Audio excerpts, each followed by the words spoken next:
Hello students, welcome to easy math for JEE. I am Ujjwal Kaushik, your friend. जो भी students IIT JEE की preparation कर रहे हैं उनके लिए हमारा चैनल बहुत यूजफुल है। तो आज question, if alpha is the positive root of this equation then limit x approaches to alpha, what is the value of this limit. ठीक है, तो देखो सबसे पहले हमने एक्सप्रेशन लिखा x square minus x minus two equal to zero. ये हमें पी एक्स गिवन था। अब मैं यहाँ से इसके फैक्टर करता हूँ तो इसके फैक्टर आएंगे x plus one and x minus two, this is equal to zero. यहाँ से x की वैल्यू आ गई 2 और एक x की वैल्यू आ गई माइनस वन। अब गिवन था अल्फा क्या, पॉजिटिव रूट, तो इसको नेग्लेक्ट कर देंगे तो अल्फा की वैल्यू कितनी आ गई 2।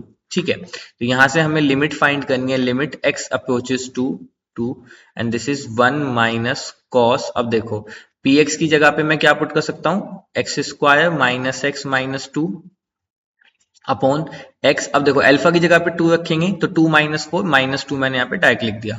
अब जब आप लिमिट अप्लाई करोगे तो आपको न्यूमरेटर में क्या मिल जाएगा, ये तो इसका रूट है तो जीरो हो जाएगा, कोस जीरो वन, तो 1 minus one zero upon 2 minus two zero, तो ये एक इनडिटर्मिनेट फॉर्म बन गई। तो अब इसको कैसे सोल्व करेंगे, देखो हम जानते हैं कि cos 2x क्या होता है। ठीक है, cos 2x is equal to 1 minus two sine square x, बस इसी को हम यहाँ पे यूज करेंगे। तो देखो यहाँ पे मुझे गिवन है cos x, तो या तो अब मैं cos x is equal to 1 minus sine square x by two ले लूं, या फिर मैं सिंपल क्या करता हूं, मैं यहाँ पे 2 से मल्टीप्लाई कर देता हूं और नीचे यहाँ 2 से डिवाइड कर देता हूं। तो अब ये क्या बन गया cos 2x, और x क्या बन गया मेरा, कंप्लीट ये एक्सप्रेशन।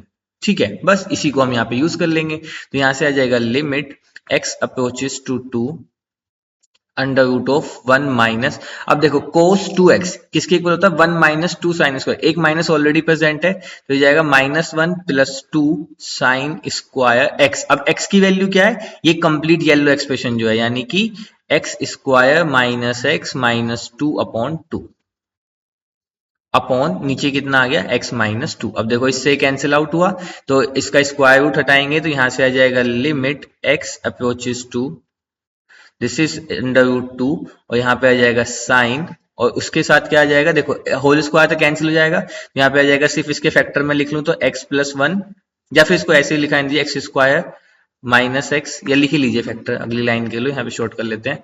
तो इसको कह सकते हैं हम x plus one x minus to, और यहाँ पे क्या आ गया अपॉन टू। ठीक है, अपॉन एक्स माइनस टू।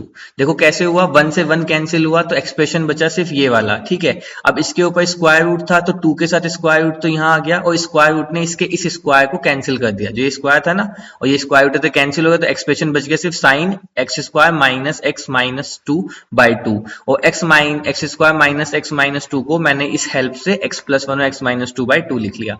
ऐसा क्यों लिखा, क्योंकि देखो हम जानते हैं हम एक बहुत स्टैंडर्ड लिमिट यूज करेंगे, that is x approaches to zero, sine x upon x क्या होता है, वन के इक्वल होता है। अब यहां से अगर मैं एक्स अप्रोचेस टू टू करूं तो ये कितना बन रहा है, एक्सप्रेशन जीरो। ठीक है, देखो ये एक्सप्रेशन बन रहा है मेरा जीरो, और नीचे वाला एक्सप्रेशन क्या बन रहा है मेरा, जीरो। तो साइन जीरो बाई जीरो ये वाली फॉर्म बन रही है, तो यानी कि इसको मैं वन कर सकता हूं, लेकिन कब, जब साइन एक्स अपॉन एक्स हो। तो इसको एक्स बनाने के लिए मैंने क्या किया, यहाँ पे x प्लस वन, देखो यहाँ पे x plus one by two से डिवाइड किया, तो न्यूमरेटर में भी x plus one by two से मल्टीप्लाई किया। ठीक है, अब जैसे ही मैं लिमिट सब्स्टिट्यूट करूंगा, जैसे ही मैं लिमिट पुट करूंगा, तो ये वाला जो एक्सप्रेशन है, ये एक्सप्रेशन क्या बन गया, sine x upon x, x approaches to two, और ये देखो जीरो भी आ रहा है ना, तो ये सेम इस वाली प्रॉपर्टी को यूज करके इसकी वैल्यू कितनी हो जाएगी, वन। ठीक है, तो बस अब इसकी वैल्यू वन हो जाएगी, तो लिमिट पुट कर लेते हैं। तो लिमिट पुट करने के बाद यहाँ पे क्या बच जाएगा, रूट टू इंटू इसकी वैल्यू वन, इंटू जब एक्स की वैल्यू टू यहाँ पे रखूंगा that is three by two, तो यहाँ से मेरी वैल्यू कितनी आ गई, three by under root two. तो 3 by under root 2, option 3 is right answer. I hope you are able to understand the video. If you have still doubt, you can ask to me into the comment box. Thank you very much. Please subscribe the channel. Be happy.